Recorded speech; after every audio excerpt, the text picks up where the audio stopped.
everybody here is saying that the North has abundant reasons to ask for a restructuring of the country.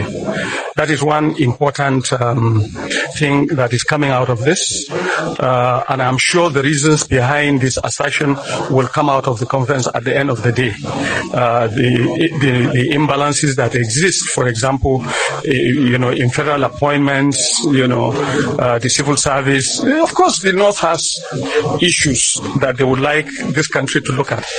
We all know that we must restructure. I mean, it's either we restructure or we break. That means say you don't have to be a prophet to know that one. That is certain to come. Restructure or break up. Now, we don't want to break up. I mean, God forbid. If I run a company and the company is running and the company is not producing well, and my employees are not pulling their weight, the first thing I will do is to restructure and rationalize. Buhari was president for 8 years. Before Buhari became president, the Northwest and the south of Nigeria were the safest regions in Nigeria. After 8 years of Buhari presidency and squandering $28 billion in security expenses, the Northwest had become worse than the Northeast in terms of insecurity. Katsina State, where he hails from, is the headquarters of poverty, headquarters of illiteracy, headquarters of child and maternal mortality rates, headquarters of everything you can think about in terms of impoverishing people. But he was president for 8 years. The only thing he achieved was to do a helipad for himself and to do a highway to Maradi, to nowhere. In 1960s, go and check the records. Nigeria was ahead of China. Nigeria was ahead of Indonesia. Nigeria was far ahead of Singapore. As of 1965, Singapore was thrown out of mainland Malaysia because they were regarded as a pariah state. No value to add. They even import sand. Today, these nations are ahead of Nigeria.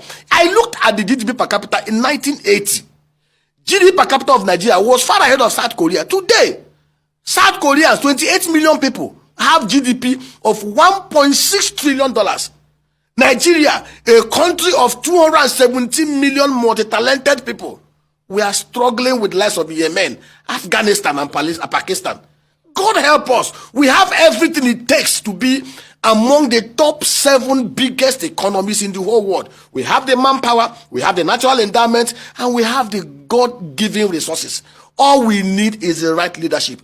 And the right leadership can only come when we restructure Nigeria in such a way that the incompetent men who latches on our ethnic and religious differences to perpetuate their criminality and wickedness will not have no hiding place to hide. We need to start governing and stop playing politics.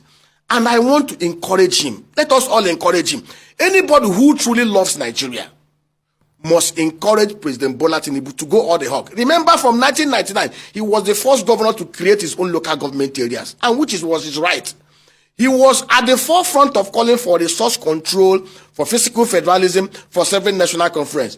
I here say to you, Mr. President, if this is the only thing you achieve in your term, restructure Nigeria back to the 1963 constitutional framework of Nigeria, to turn this country back into a productive economy, reform the electoral laws, reform everything we need to reform in Nigeria. If that's the only thing you do, Mr. President, I say to you, generations unborn will remember you the way they fondly remember Ahmadu Bello, the way they fondly remember Obafemi Awolowo, the way they fondly remember Dr. Michael Okpara. Do it and receive the glories. Mathematics, if you want to solve a problem and you try what we call real analysis and it doesn't work, then you move on to complex analysis and see if that will help you.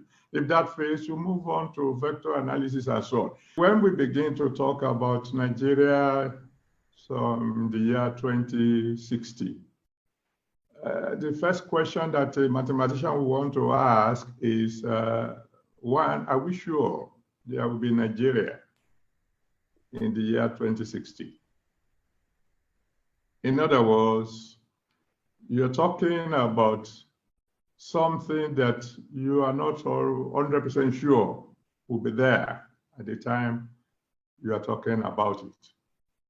You see, because before we can begin to discuss Nigeria of 2060, we need to address the problems that we have right now, that if these problems are not solved, then this will be just an academic exercise. Why can't we have a system of government that is 100% Nigerian, unique to us? For example, we started off with the British system of government. Somewhere along the line, we moved over to the American system of government. And I was just wondering, can't we have a combination of both and see whether it could help us solve our problem? Why don't we have, like I said, a Nigerian kind of democracy? At the federal level, for example, why don't we have a president and a prime minister? Hey, what do you mean? Well, if we have a president and a prime minister and we share responsibilities between these two so that one is not an appendage of the other. For example, if the president controls the army and the prime minister controls the police, if the president controls, shall we say, resources like oil and mining, and the prime minister controls finance and inland revenue, taxes and customs, etc., etc. You just divide the responsibilities between the two. And then you come to the state level. And at the state level, you have the governor and you have the premier. And again, you distribute responsibilities between these people in such a manner that one cannot really go all alone without the other. And interestingly, the north of Nigeria is the only place in the whole wide world where the date grows and fruits twice in a year, naturally. Saudi Arabia, as wealthy as they are in 2006, embarked an audacious plan as part of the measures to create oases of wealth and the curb incursion of desert. They started palm plantation development. As of today, they produce over $2 billion worth of it. Egypt is 95% desert. Yet, they embarked upon the same arrangement. We developed a working paper that we could have we gave to northern governors without even the presidency intervention. If they not decide today, they want to just, with a cluster of 2 million hectares of land, they can generate $109 billion worth of revenue from the agro-value chain annually, and which is bigger than they can ever imagine getting from the crude oil allocations from Niger Delta region. If you look at the GDP per capita of Nigeria, look at South Africa. Minimum wage in South Africa is about $320,000, and they merited it because one, GDP per capita in South Africa is $6,670. And which, even if you convert it to naira based on the current exchange rate, the South African workers actually, by earning 330 naira a month, they're actually earning half of what they are even entitled to. If you look at GDP per capita in Nigeria, it's about $1,150 naira equivalent. And in fact, if I am to be in a position of power and authority, there is no public servant from the presidency to the civil servant that should earn anything more than the GDP per capita of Nigeria. And that will be the only way you can support them to be productive. Labor can only demand, if Nigeria is an enterprise and things are the way it is today, by now half of the labor union will have been laid off.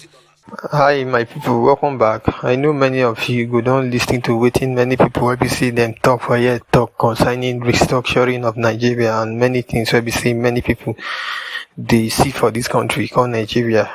Though you don't see where this restructuring, where them they use and they sing like song for this country, but in the thing no one work based on say you get some persons out there where we say they no go allow making work because they get some selfish interest where we see them they get. Now why some persons no one allow making work, but now as we talk to you like this, many northern leaders now they don't come for restructuring now, they vote for restructuring now because they feel like the economic of Nigeria and how everything now they work on Nigeria now, they benefit them too. That is why, as you can see, if you listen to within the first man, we be seeing first talk, see it clearly, you go understand and see most of the northern leaders now, they don't the deal for restructuring now. But all these things, when we be they tell them about restructuring, when their own persons was in power, then when we were telling them about restructuring, they seems not to agree because see, now their own person, the where we say that they enjoy many things from their own person that time.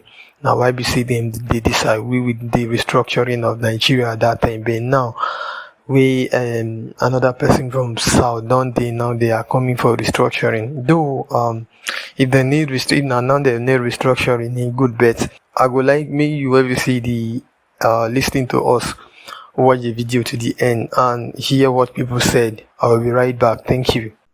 Maybe this is just a mathematical suggestion, and a mathematician can be eccentric, like I've said. Maybe we might begin to tackle the problem.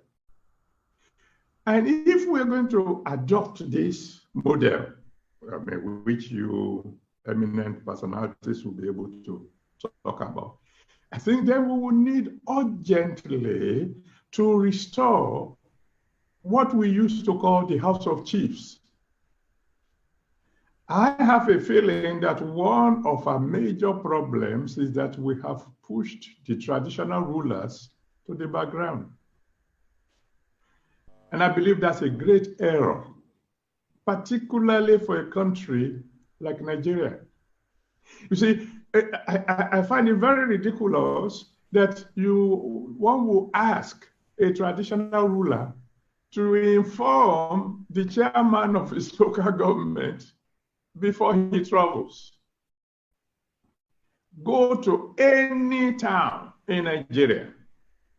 Everybody in the town knows who is the paramount ruler, and they respect him. Many of them don't even know the name of the chairman of their local government. The traditional rulers are the actual landlords. They control the respect of their people. Their people will listen to them much more than, I'm sorry to say, they will listen to some politicians. And so just like they have, say, the House of Lords in Britain, why can't we have the House of Chiefs? We might expand it and include in that House of Chiefs, as they do in Britain, include some religious leaders, bishops. I'm not a bishop, I'm a pastor, so don't think I'm including myself. Bishops, chief imams, and so on and so on. These are people who can shape the opinions of the people. I'm just putting that one as a little presentation to those of you who can think about it. Maybe it will help us to get Nigeria going. And then, without any doubt, we must restructure and do it as soon as possible.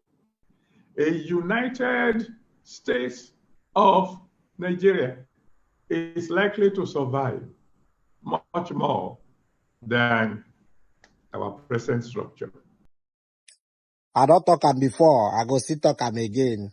The only solution to the problem of Nigeria is regional form of government, restructuring. If not, anything they solve go still they solve. If not like, Mona bring God, put for president. What of it, people where they work under the God? But Nigeria, see, make I tell you what you don't do. When I don't say if I put people, nobody go steal. But the way where Nigeria dey, you get person you go put for one political office, he go steal, he go say, yes, may you go prison. You go prison 10 years, come and come there enjoy. Waiting me, they tell you now be say, we need to restructure Nigeria. We need to put pressure on the government. That's the only thing that will save us. Okay, let me use Wike as a case study. How can APC and Tinubu want to appoint FCT minister? They leave indigenes of Abuja, jump how many states to River State, come go appoint who come from River State. Now the person don't come now. They use Abuja like say, because if you are from Abuja, you do something that will benefit your people. What is Wike doing for Abuja people? Wike, they busy, they allocate land, they give his son. Hey, Nigeria. Hey, God. Land worth billions of dollars. Hey, God.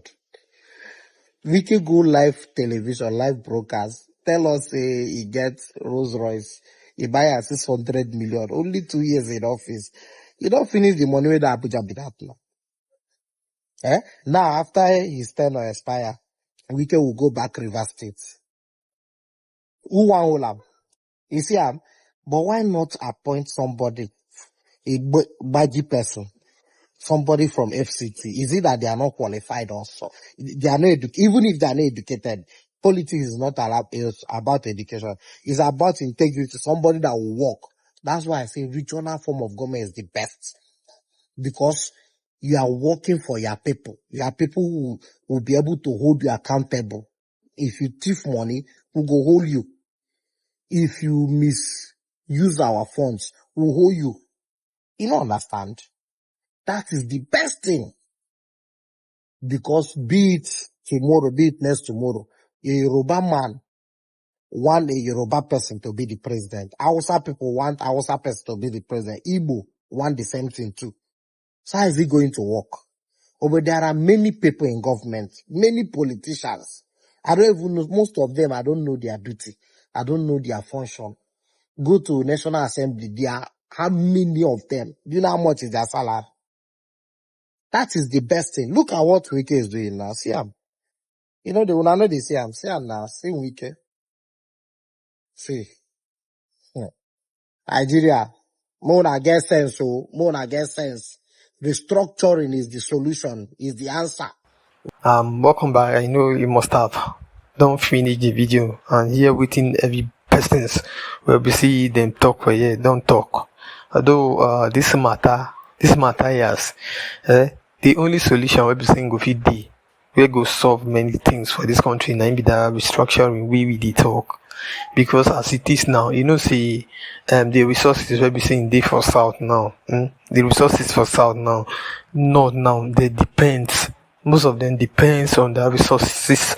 Meanwhile, they get their own agricultural land where they will fit farm, because many of them they have their own resources to where see if they do 1 or 2 for day, it will benefit them, but them too dey lazy. Not than us. It's not as if okay, person they come see them know they do well. When it comes to farming, at times they try, but some of them too dey lazy, especially those they are elite where we see they need all this stuff for their own children. Then they lazy because they know see once this thing happens, it's not gonna benefit them. It's gonna benefit the poor than the then we see them they wish. That is why you see ever since where everybody is talk about this, then no one agree, but I think that will be the solution to waiting with the face for this country now, because we are facing many problems now in this country, and the problem now seems to be unsolved because people will say they're supposed to solve them and then they against them. And you wait the years now, if you have anything we say you want to talk on any this, you should drop your own matter. But inside comment section, make we discuss, and also if not today be your first time, make it like, share, subscribe. Thank you.